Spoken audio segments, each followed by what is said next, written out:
السلام عليكم متابعين قناة الصحراء نيوز، مرحبا بكم في هذا الخبر. إذا في التطورات الجديدة بالنسبة لنتائج الامتحانات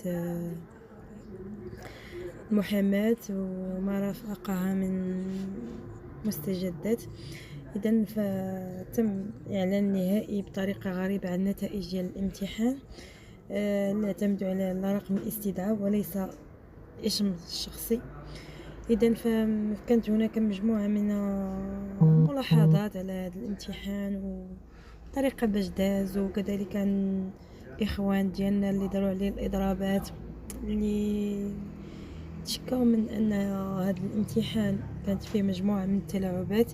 وكذلك في هذا الخبر هذا كان سيبوان الله يجازيه بخير أشار إلى أن إلا ثبتت أنه كان تلاعبات واقترح أن دار لجنة خاصة اللي تبت في هذا الملف ديال مباراة المحاماة